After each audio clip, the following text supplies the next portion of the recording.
I thank Indian National Yojana Party for inviting me to speak on George Reddy Memorial Day. My namaskar to all participants. Today is Dr. Ambedkar Jayanti too. Salute to this great man. तू जिंदा है तो जिंदगी की जीत पर यकीन कर अगर कहीं है स्वर्ग तो उतार ला जमीन पर said the great poet Shailendra. This summarizes George Reddy's message. He would say, fight to the last breath for your principles. Never give up. Do good to people. In his dictionary, doing good is awakening people to fight for their rights. He believed that in politics or social life, don't wait for someone to come and help you. That will never happen. You have to help yourself. George Reddy was my physics lecturer in college. He was a gold medalist in MSc Physics. He was 5 to 6 years elder to me. When he got scholarship to pursue research, he quit lecturer's job and became a research scholar. On the college campus, we used to bump into each other often. Our meetings became frequent over cups of tea. He would tell me, don't call me sir. We are friends. Call me by my name, he said. From then on, he was only George to me. In few movies, which are supposed to be based on his life, he is shown as a violent man. Contrary to that, he was a gentle person. When challenged, he would not hesitate to retaliate. He would often say, Dadagiri is a myth. Anyone who challenges or threatens you, then they are psychologically trying to dominate you, he would say. If you hit back, they will run away. That was his mantra.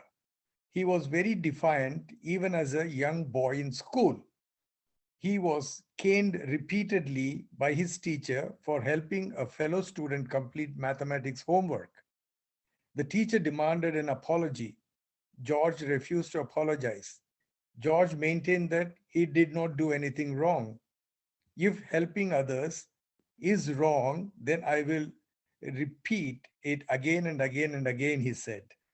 In short, he would never bow down to wrong, even at the peril of being bodily harmed. We, the science college students who were with him, always learned something new every time we moved around with him, be it self study at the library, or a cycling tour, or learning boxing for self defense. He was always there to teach us. Six of us, under the leadership of George Reddy, we went on a crazy cycling trip from Hyderabad to Warangal, a distance of approximately 250 kilometers to and fro. The entire trip was done in 2 days. Our friends would not believe that we did this. In Warangal, we were given warm reception at Regional Engineering College, Warangal.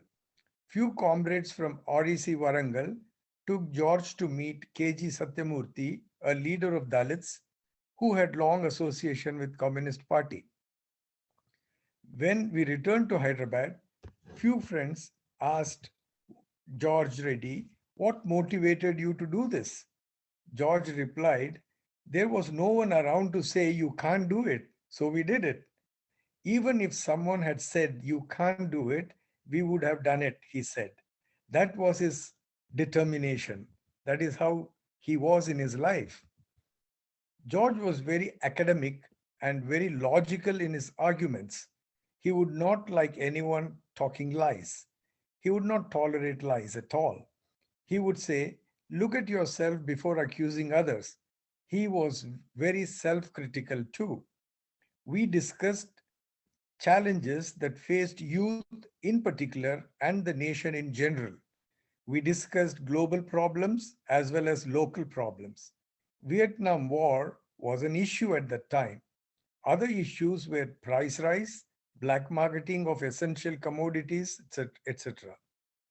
Today, the youth in particular and the nation in general is facing different types of challenges. Global warming is a real issue. War among nations are an issue affecting all. Arms and ammunition industry influencing public policy is an issue. Local issues are access to affordable education, access to affordable basic medical facility, access to basic things like clean water, affordable electricity, etc. is an issue. Youth and students should discuss these issues and find a solution and place it before the public. If youngsters come to power, they will focus their energy to solving these problems. Ruling classes all over the world are trying different techniques to control your thought process. Media enterprises have become a tool against citizens. They not only manufacture truth, but psych you to accept their point of view. In case you differ and defy, they send their robots to subdue you. These are challenges before the youth of all nations.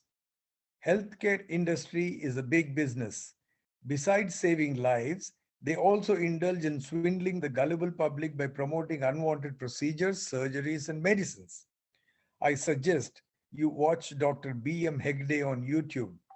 His lectures are very educative and useful. More importantly, he makes the viewer understand how the healthcare industry is taking you for a royal ride. Disrespecting and discriminating fellow citizens in the name of caste is a major issue that youth should discuss and fight against. Problems facing women are many. Gender equality is a serious issue. Problems facing Dalit women are very, very serious.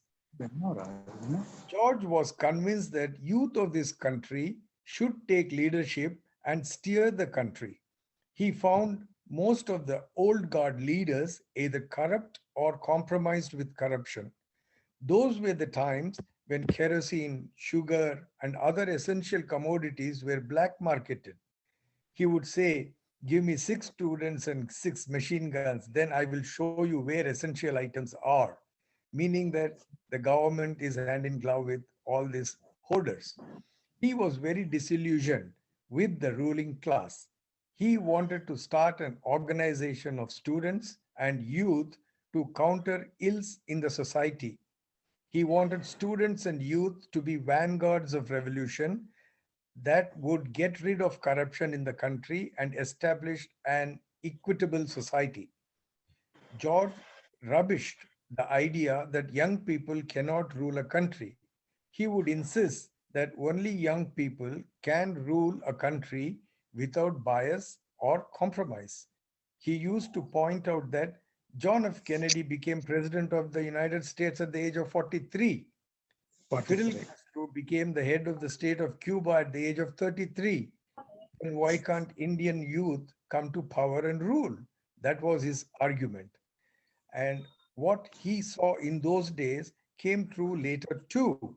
Let us see, in 1990s, well after George Reddy died, we see in the 90s Bill Clinton coming to power in the United States at the age of 46.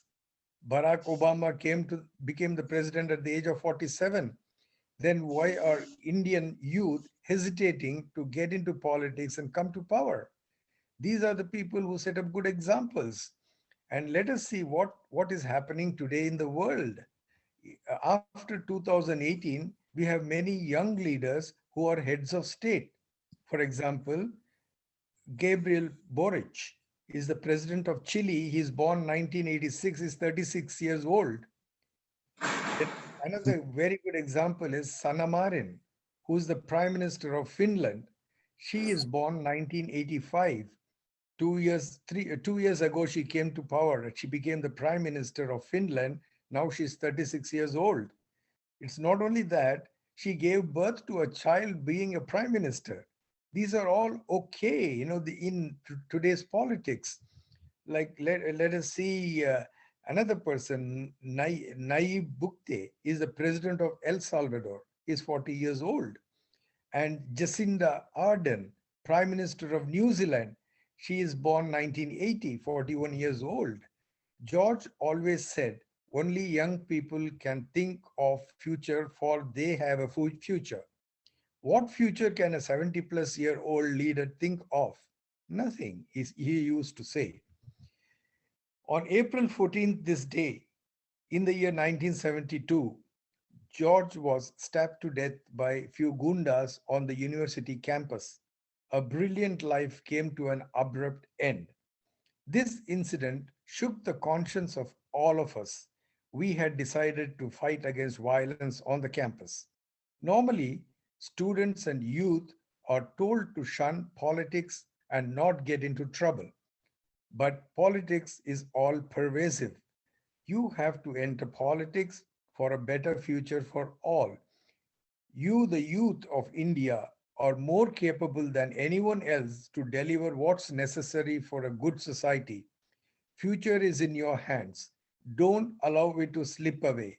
Make your life useful. Thank you. Jai Hind.